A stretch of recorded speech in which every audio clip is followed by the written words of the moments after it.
Al estilo sicariato fue asesinado en Quito Harrison Salcedo, abogado del ex vicepresidente Jorge Glass, y de Rasquiña, líder de los choneros.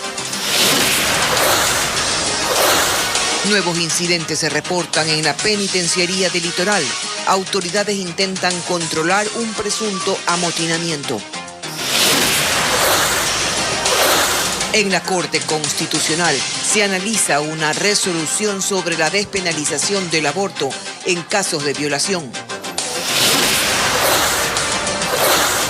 Se eleva a 400 nombres la lista de personas que esperan una cama en unidad de cuidados intensivos. Según los médicos, el confinamiento del fin de semana no frena los contagios. Por favor, necesitamos ayuda con la policía. Incendio consumió 5 viviendas en el cantón El Carmen, en la provincia de Manabí. Unas 30 personas resultaron damnificadas. Las noticias en Televistazo con Tania Tinoco y Denise Molina.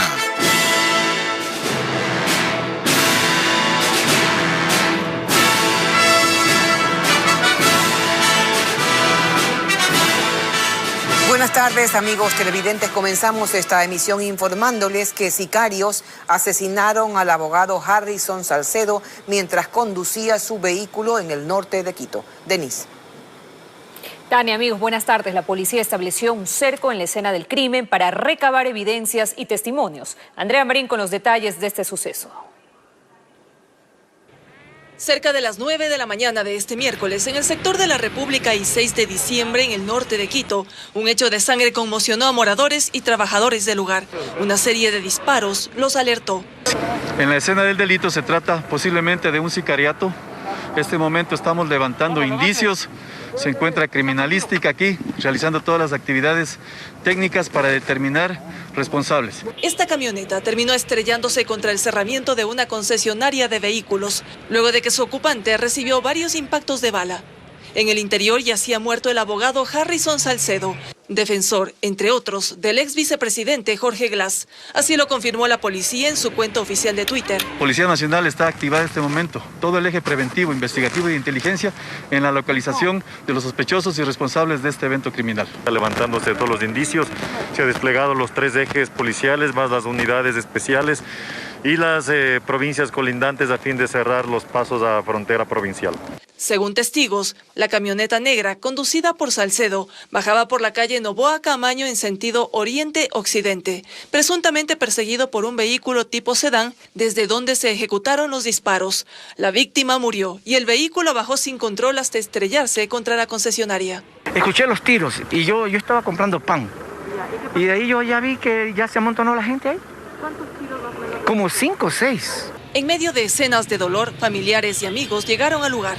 Y es obvio que alguien le venía siguiendo, por eso se realizan los disparos. Y esta es una situación que no ha sido algo común en Quito, este es un hecho que no se había presentado. Salpicadura de sangre en el parabrisas frontal. ¿Cuántos disparos sonaron? Como más de 4. Sí, claro. Un carro verde. Ciudadanos captaron en videos la camioneta estrellada y los impactos de bala en la ventana del conductor.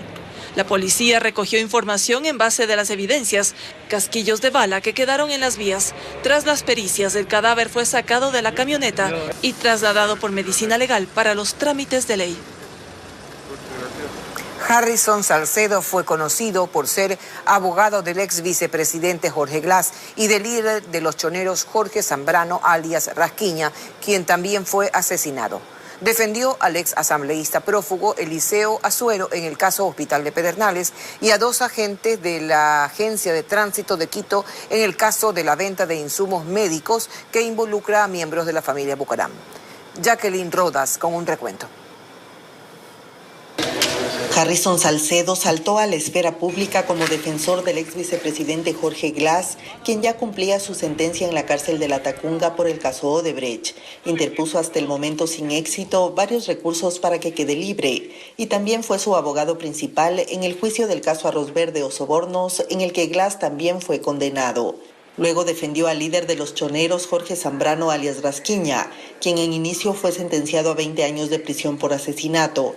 Luego se bajó su condena a 8 años y Salcedo consiguió su prelibertad en junio de 2020, que meses después Rasquiña sea asesinado en un centro comercial. Por las posibles irregularidades en la liberación de Zambrano, Harrison Salcedo pasó de abogado a procesado y al momento enfrentaba una acusación fiscal por asociación ilícita. El abogado llamaba la atención por publicaciones en sus redes sociales con fajos de dinero y armas.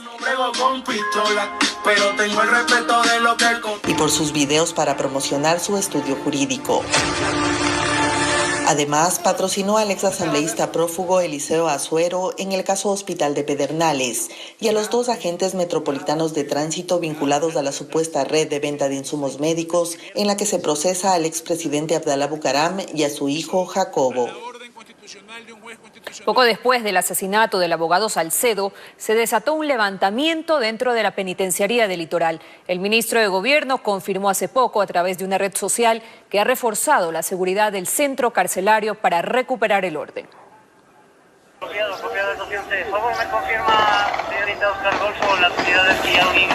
Los primeros reportes llegaron poco después de las 10:30 de la mañana. Las imágenes mostraban un movimiento anormal alrededor de la penitenciaría en Guayaquil y poco a poco se hizo evidente que se trataba de un amotinamiento. Incluso el ministro de Gobierno, Gabriel Martínez, escribió en su cuenta de Twitter un informe al país.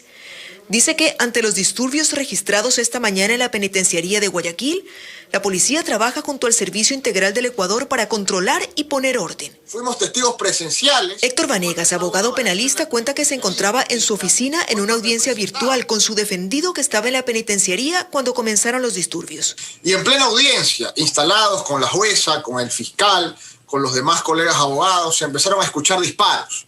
Y pudimos ver en primera línea y de manera presencial cómo nuestros representados, mi representado en particular, empezaron a agacharse, a pedir auxilio, en plena sala de audiencia. Poco a poco se han hecho públicas nuevas imágenes que muestran a personas en el piso aparentemente heridas o sin vida. La única información del Servicio Nacional Integral fue a través de Twitter cerca de las 12 del día, diciendo esto: agentes de seguridad penitenciaria y la policía activan protocolo de seguridad y ejecutan operativo de control ante posible amotinamiento entre las personas privadas de la libertad. Bien, y a esta hora nos enlazamos con César Velastegui, que sigue de cerca los incidentes reportados esta mañana en la penitenciaría del Litoral en Guayaquil, donde decenas de policías y militares han reforzado la seguridad. ¿Qué tal, César? Buenas tardes. Coméntanos lo que sucede. Te escuchamos.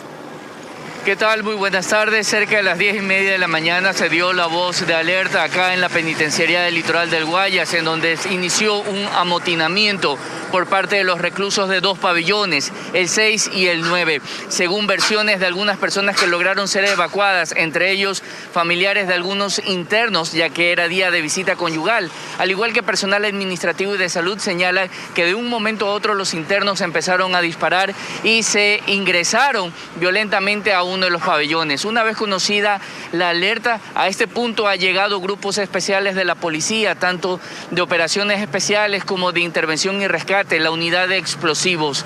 También se ha permitido el ingreso de personal de las Fuerzas Armadas con el objetivo de tomar el control de las instalaciones. Hasta el momento no se conoce si hay personas civiles retenidas. Lo que sí se ha podido observar es una gran cantidad de ambulancias que han ingresado y se ha podido confirmar extraoficialmente una persona habría sido asesinada, un interno. Al momento el gobernador de la provincia del Guayas, Luis Chonillo, se encuentra realizando un sobrevuelo para ver cómo avanza el control de esta situación por parte de las autoridades. Mientras tanto, la vía Daule está cerrada en algunos sentidos, solo se ha permitido habilitar uno de los carriles para la transportación pesada. Sin embargo, en caso de ser necesario, sería bloqueada totalmente. Es el ambiente que se vive acá en la vía Daule, en los exteriores de la penitenciaría Litoral del Guayas. Buenas tardes.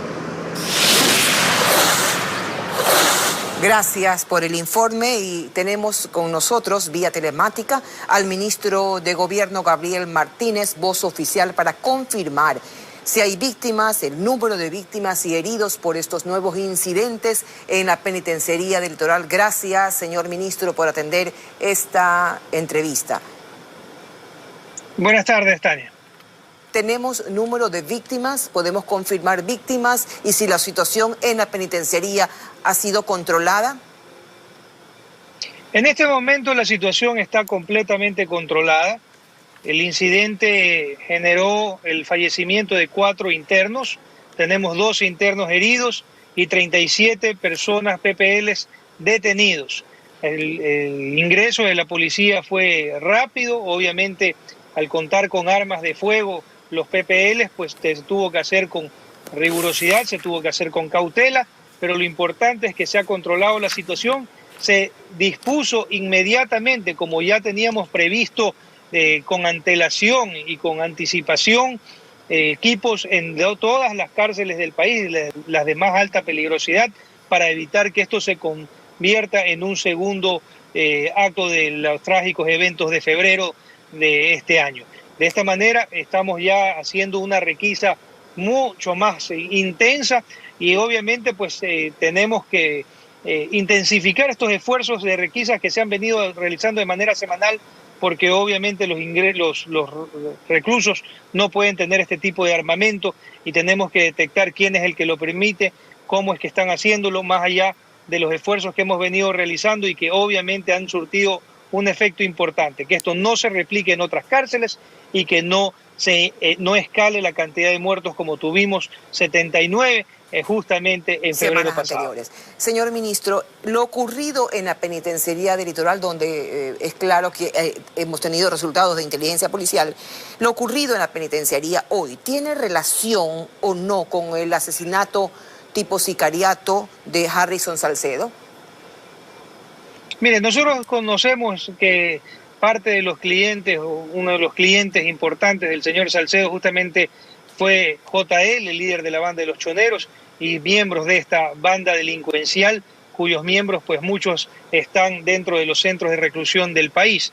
Obviamente estamos investigando la posibilidad de una causal, entendemos que puede existir una causal, hay que todavía seguir las investigaciones.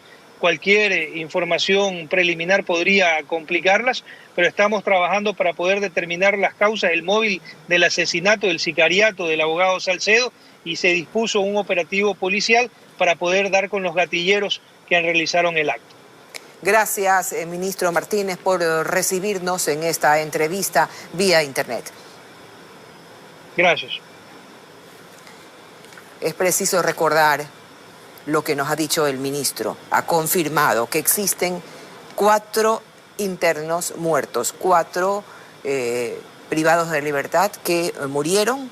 Hay 2 que están heridos y hay 37 presos que están sometidos a una investigación, están detenidos dentro de su propia cárcel donde se encuentran ahora, y se ha iniciado ya una investigación para conocer si existe o no una relación entre el asesinato vía sicariato del abogado Harrison Salcedo con este problema que se ha suscitado en la penitenciaría del Litoral y que, según palabras del ministro, es una situación que ha sido ya controlada.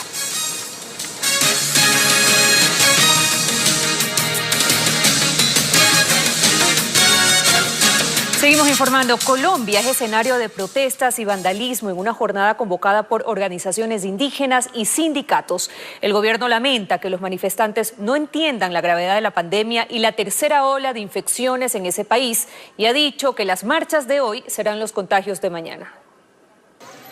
Las primeras manifestaciones se dieron desde la madrugada, cuando en Cali, manifestantes indígenas vandalizaron y derribaron el monumento más tradicional de la ciudad, la imagen del fundador Sebastián de Benalcázar. Ataron cuerdas a su alrededor y alaron hasta tumbarla. Ocurre en el marco de una jornada contra la reforma tributaria del gobierno de Iván Duque, pero que ha terminado aglutinando protestas por controles a la minería, la erradicación de cultivos ilícitos, la implementación de los acuerdos de paz, entre otros asuntos. El bloqueo de vías fue una de las características en esta jornada, así como enfrentamientos con la fuerza pública. La denuncia de personas heridas por acciones de la policía y el ataque a unidades de transporte como este bus en Medellín. El gobierno ha dicho que respeta el derecho a la protesta, pero teme por las consecuencias en materia de salud. Las aglomeraciones que tengamos hoy se harán en las unidades de cuidado intensivo que estaremos solicitando 2 semanas adelante. Y es que Colombia atraviesa una tercera ola de contagios por coronavirus, con 17.000 casos nuevos por semana y más de 430 muertos por día, presionando al sistema hospitalario que está a punto de la saturación. Los temores ahora aumentan porque las aglomeraciones de hoy plantean un nuevo desafío para el gobierno y el personal de salud y son vistas como un seguro foco de contagios que hará que la situación empeore en ese país. Y atención con esta noticia, el Papa Francisco destituyó por malos manejos financieros y flaqueza moral al saliente obispo de Riobamba, Julio Parrilla, y a su sucesor, Monseñor Gerardo Miguel Nieves. Según la agencia Associated Press, AP, existieron denuncias de feligreses sobre el cobro por sacramentos y la existencia de relaciones sexuales. El Papa Francisco designó reemplazos para la diócesis de Riobamba. El país registra la mayor lista de espera de pacientes que no han conseguido una cama, más de 460. En Quito la situación es muy grave. Médicos afirman que las restricciones no han tenido mayor impacto en la descongestión hospitalaria. Carla Delgado nos cuenta. El confinamiento parcial no logró cambiar este panorama en los hospitales. Camas llenas de pacientes que cada día ingresan con cuadros más graves y sus vidas en riesgo. En el hospital de la policía en este momento están ingresados más de 130. Su director afirma que esta semana hasta el momento ha sido la más crítica. Las personas en sillas, las personas en las camas, todos con oxígeno, donde todos, alrededor de 25 personas en total, necesitaban hospitalización y necesitaban, 2 de ellos necesitaban terapia intensiva. Ante la alta demanda de pacientes con COVID, aquí en el hospital de la policía se volvieron a activar 4 hospitales de campaña. Estamos llenos en su totalidad, pudimos evacuar, como le mencioné anteriormente, 10 espacios que nos facilitaron el Parque Bicentenario, previo a las coordinaciones con la gerente de allá. Asegura que aquí se gestiona a diario la transferencia de pacientes graves a otros puntos del país, incluso por medio de helicópteros. Ecuador ya tiene la lista de pacientes más numerosa desde que empezó la pandemia. Ya suman 460 personas que esperan una cama en áreas críticas. Quito registra la mayor cantidad, 154 ciudadanos sin un espacio en cuidados intensivos. En el hospital del IES Carlos Andrade Marín sucede lo mismo. Las medidas restrictivas no han dado efecto, a pesar de que aquí nuevamente se ampliaron espacios para resolver la alta demanda. De los 27 pacientes que están en emergencia, están 7 en ventilación mecánica. Los 20 restantes puede ser que se compliquen y no tengan una máquina para ayudarle a respirar. Por ello afirman que requieren medidas drásticas, que eviten más muertes, pues solo en este hospital en los días más críticos fallecen hasta 10 pacientes. Si vamos a una medida más drástica, más severa, es un corte abrupto, sí, pero vamos a salir inmediatamente de ese estado. ¿Qué pide la federación? ¿Qué pide el gremio de los médicos? Unos 15 días bien puestos de manera contundente para ahí tener el éxito que queremos. Ecuador reporta más de 377.600 personas que ya han contraído el virus. Seguimos informando. Un video captó cómo delincuentes desarmaron algunos vehículos y se llevaron sus partes. Esto ocurrió en el sur de Quito, como nos cuenta Alex Ceballos. El motor no se llevaron por su peso, pero de ahí se sacaron el distribuidor, el sistema de refrigeración, inyectores, batería, la computadora, la mascarilla frontal y hasta el volante. Le desmantelaron totalmente, le acabaron a mi carro, me terminaron. ¿De dónde vamos a sacar? Ese es nuestro trabajo. Ocurrió la madrugada de este miércoles. En las imágenes se observa cómo los sujetos desarman no solo la camioneta, sino también 2 taxis más. Los propietarios, totalmente indignados, lamentaron lo ocurrido con el único sustento familiar. En la parte interna se llevan todo lo que son tableros, aire acondicionado, todo se llevan. Entonces es un daño bien grande. Los delincuentes ingresaron a este conjunto privado en el sector de Solanda, en el sur de Quito, pese a que los copropietarios instalaron cámaras, cerco eléctrico y contrataron guardianía privada. Yo sé que todo el mundo está en crisis, pero esto es demasiado. No saben el daño que le hacen a las personas. La policía llegó horas después para elaborar el tradicional parte, pero de pistas de los responsables se tiene muy poco. Se está haciendo el levantamiento de las cámaras de videovigilancia que se encuentran aquí dentro del condominio, o nos den indicios para que nos puedan llevar a los sospechosos de este acto que se ha cometido.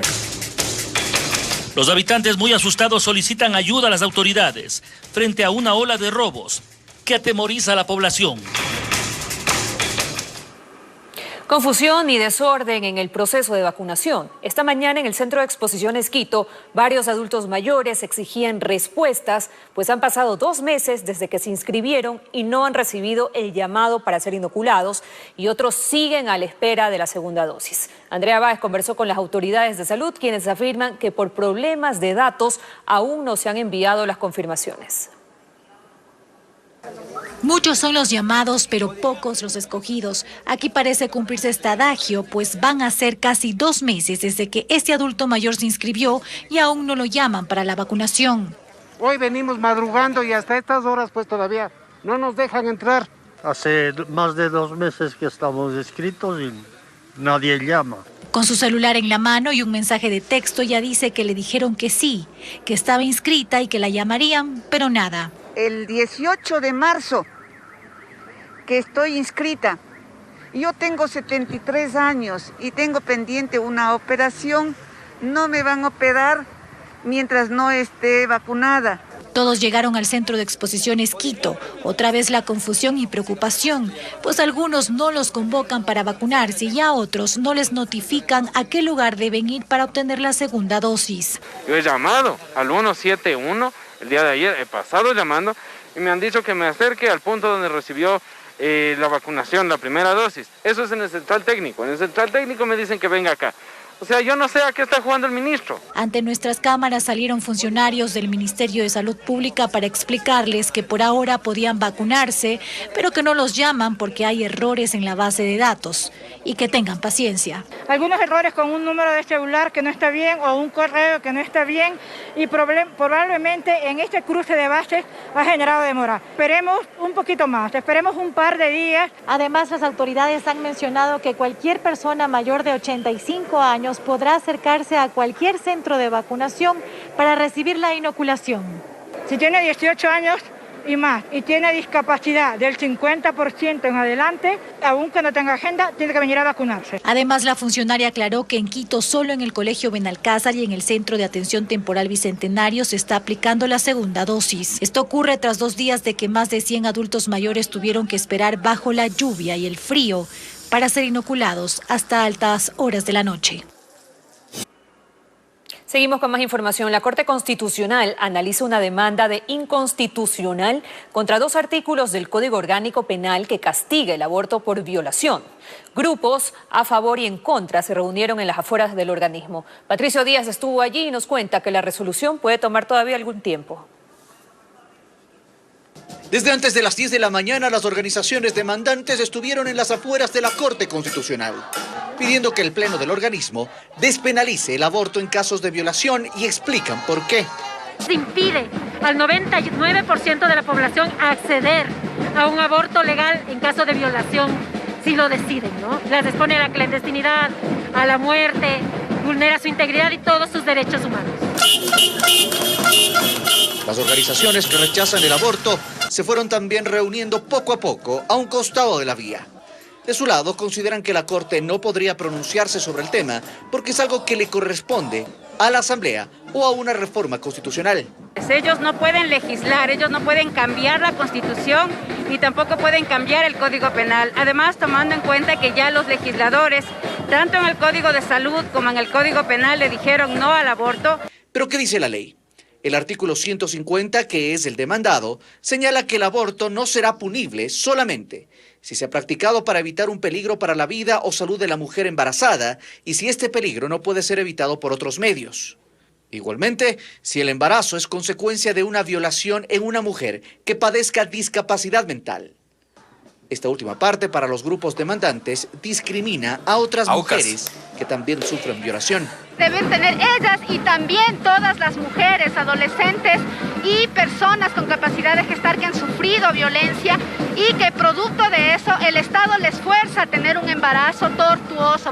Desde quienes piden a la Corte no acoja el pedido, destacan la necesidad de que las mujeres violentadas sean acompañadas y apoyadas. Dicen que el aborto no es la solución. A las mujeres que están en embarazos vulnerables hay que apoyarlas, no hay que abandonarlas a un aborto, más en una situación sanitaria como la que estamos ahora. Los 9 jueces de la Corte Constitucional deberán tomar una resolución por mayoría, es decir, con 5 votos. El análisis puede definirse este mismo miércoles, así como tomar varios días. En otros temas, y lamentable, por cierto, hallaron sin vida a un taxista de 62 años que llevaba una semana desaparecido en Guayaquil. La familia denuncia que mediante una llamada telefónica les pidieron $2.000 para devolverles el vehículo. Luego de 8 días de incertidumbre, la familia Villamar recibió la noticia que más temían. La policía encontró el cuerpo de Juan Villamar, un hombre de 62 años a quien buscaban desde el pasado 20 de abril. El cadáver fue hallado en el sector conocido como el Canal de la Muerte en Monte Sinaí, en el noroeste de Guayaquil. Aparentemente la causa de la muerte es por golpes en la cabeza, porque no tiene nada más, no tiene disparos, apuñalamientos, nada. Muchas contusiones en la parte encefálica, en la parte del cráneo, y se ve que es por la agresión que ellos han tenido contra mi papá, ¿no? El fallecido era taxista informal y su vehículo aún no aparece, pero según familiares de la víctima, recibieron una llamada en la que les pedían $2.000 para devolverles el carro. Cual ellos pedían alguna recompensa por el carro por primera vez, una sola vez, y no nos avisaron del cuerpo, o sea, de la persona netamente. Sí. Me pidieron $2.000, yo les ofrecí más dinero, pero que me lo devuelvan junto con mi papá. Y no, me dijeron que no lo tenían a él, que no sabían nada. La policía continúa las investigaciones de este caso para que esta muerte no quede en la impunidad. Seguimos informando. Anoche un enorme incendio alarmó a un barrio del cantón El Carmen, provincia de Manabí. Las llamas destruyeron 5 viviendas de caña y 7 familias quedaron en la calle. Nuestra corresponsal Karen Ceballos está en el sitio y nos amplía la información. Muy buenas tardes, nos encontramos ubicados en el barrio Puerta de Dios. Esto es el sector conocido como La Laguna, en la zona centro-sur del cantón El Carmen de la provincia de Manabí. Como ven, aquí ya no hay nada que rescatar. Es que con la luz del día se evidencia la gran pérdida de las familias afectadas por el incendio de anoche. En menos de una hora el fuego consumió en su totalidad 5 viviendas, unas de construcción mixta y otras de caña. Los cables se están incendiando. Por favor, necesitamos ayuda con la policía. Fue un incendio de gran magnitud. La noche de este martes, las llamas alarmaron a los habitantes del sector La Laguna, en el cantón El Carmen, provincia de Manabí. El fuego consumió en cuestión de minutos 5 casas de madera y caña ubicadas en esta zona identificada como un asentamiento irregular. Algunos moradores gritaban pidiendo auxilio, más aún cuando escucharon que varios tanques de gas explotaron. Acaba de explotar otra segunda pipa de gas. Las condiciones del lugar complicaron la llegada de los bomberos. Fue poco lo que pudieron hacer. Todo había quedado destruido. Recordemos que tratamos con un motobomba que tiene muchos galones de agua, hablamos de 7.000 galones de agua. Entonces, eso hace que el vehículo no pueda desarrollar de pronto como una ambulancia. Recordemos que hay algunos muros por el sector y también las pendientes. Esto nos quitaron un poquito de tiempo. Pese a la magnitud del incendio, no se reportaron heridos ni fallecidos, pero 7 familias, conformadas por 30 personas, quedaron en la calle. Se nos quemó todo lo poco que teníamos, nuestra cama, ropa, una televisión, mi nevera. Los damnificados permanecerán en un albergue a la espera de ser reubicados. Momento de despedir Televistazo, Tania. Como siempre, habrá más noticias a las 19 horas en Televistazo Estelar. Un abrazo.